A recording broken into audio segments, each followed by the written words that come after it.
Existence endures because simples are immutable.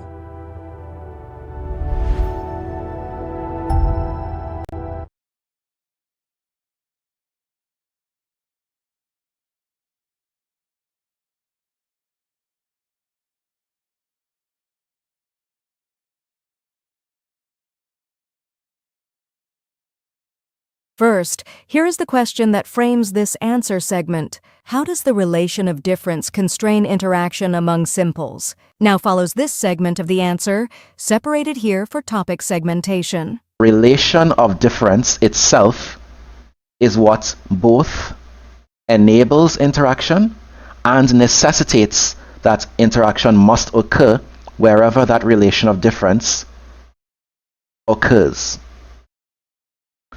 That was the crucial step. And how this relates to indivisibility is that, that proves that interaction among substances with different internal natures is necessary. Right? And so that then allowed me to go back. And one of the problems that I've had is, I think I told you about my disproof of gunk theory, right? And the nature of that disproof is that it is confined to entities which are engaging in force interactions, in contact force interactions. And actually, sorry, and let me pause here. And the first thing is, do you think that the thing that I'm saying about the relation of difference itself is what both enables and requires interaction among different substances?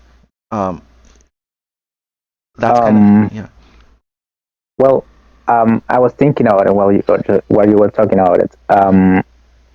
So, if we appeal to our macroscopic perception of the world, at first it doesn't sound like immediately.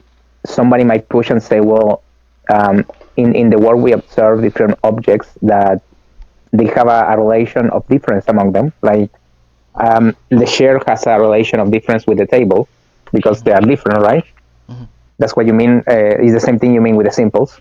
Yes. But that doesn't necessarily mean that just because all objects have a relation of difference among them, then their other relations must be identical. They could say, well, the table might be related to the chair in difference, in the sense that they are different, but the way that they interact is unique to the chair and the table. And for example, the flame or fire will not interact with the table the same way that a chair will. Mm-hmm. Yeah, sure, I agree. The only difference, right? Yes. Go on, sorry. Yeah, all those things are interactions. So it's like, yeah, they all interact different, but they all interact, right? For example, water and fire interact in a certain way. Water can put out fire, for example. But fire and wood will interact in another way, like fire will burn wood, right? But these are all interactions that are just different. But the fact that these things that are different interact, like that's a constant, right? Even if the interactions are different. Yeah, that is one way to look at it. But just for the sake of clarity, I would add that it's not quite the fine point of emphasis. The fine point of emphasis is not on. See, what you're talking about right there is there's a bit of a combination in your framing of differences in form with differences in substance, right? And so I make no claims at all whatsoever about the nature of the relation of difference among shapes or forms. This argument is, sorry, one moment. Apologize. Okay, so this argument is solely about the relation of difference among substances, among the nature of the substance itself, and it takes no account whatsoever of the shape into which that substance is shaped. so to speak. And so many interactions that we observe that are differential in terms of to, I don't know, fire and fuel or whatever. A lot of those are dependent not only on substance but also on form. And while form does in fact, it is in fact true that two shapes will always interact the same way, two constant shapes. That is in fact true. And the relation of difference between them, the relation of difference in shape between them being the same, since the shapes remain the same each time, they will behave the same way because the shape remains the same. That is true of shape or form. It is true, but it's not the argument I'm making here. The argument I'm making is about the internal properties of the substance itself at the simple level.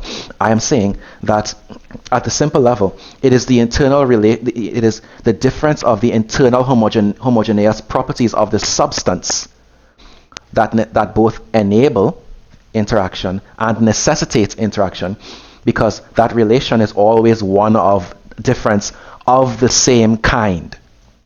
It is difference of substance nature.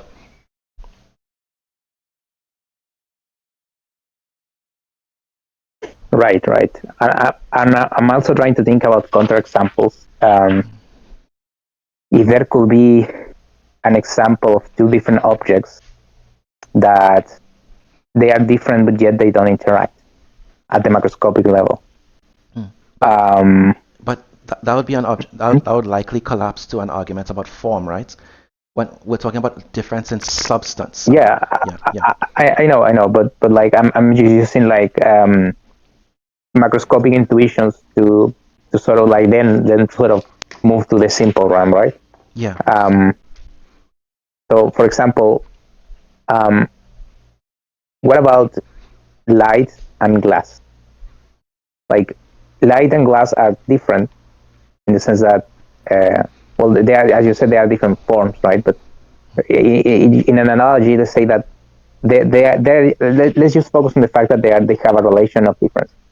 They have a relation of difference, glass and light. But then light, the specific interaction that light has with glass is that it doesn't interact with it. Well, some photons do, but most just go through, right? And that's why it's transparent.